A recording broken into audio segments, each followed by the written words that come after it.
여러분 안녕하십니까? YBC 영상뉴스입니다. 경기도 주간브리핑 시작하겠습니다.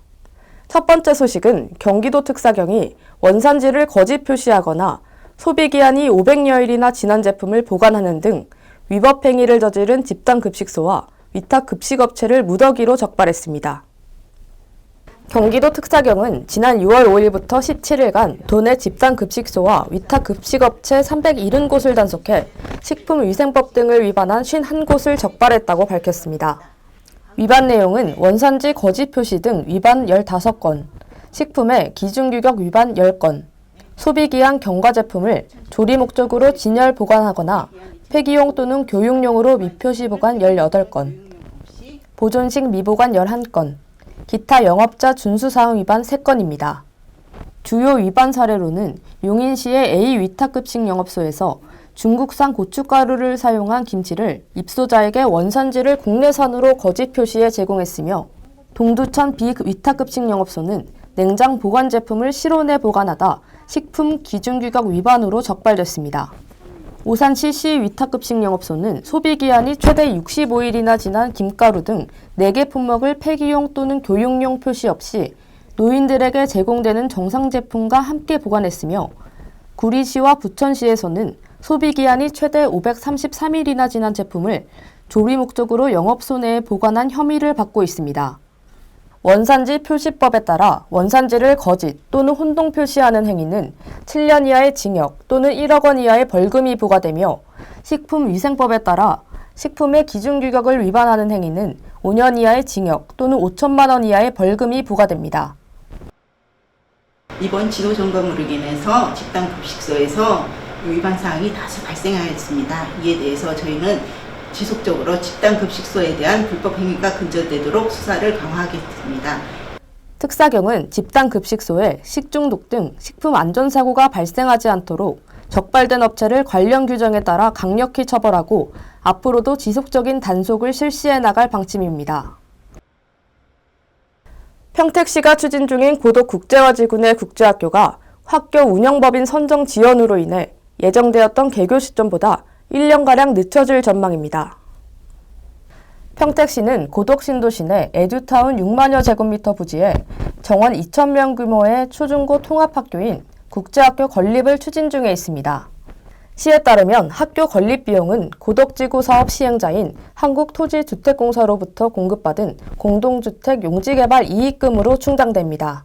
평택시는 국제학교 정원의 40%를 내국인에게 배정하고 특히 평택 거주 학생을 우선 선발할 계획입니다. 시는 지난해 우선 협상 대상으로 스위스 레장 아메리칸 스쿨, 미국 폴리테크닉 스쿨, 리버데일 컨트리 스쿨 등의 외국 학교 법인을 선정해 절차를 마무리할 계획이었으나 협상이 결렬되면서 국제학교 건립 사업은 외국 학교 법인 선정 절차에 머물러 있습니다. 현재는 1순위였던 레장 아메리칸 스쿨과의 협상이 결렬돼 2순위인 폴리테크닉 스쿨과 협상을 이어가고 있는 상태입니다. 이에 따라 학교 법인 선정 시점이 올해 말로 연기되면서 동시에 개교 시점도 예정되었던 2026년 8월에서 2027년 8월로 1년 늦춰졌습니다.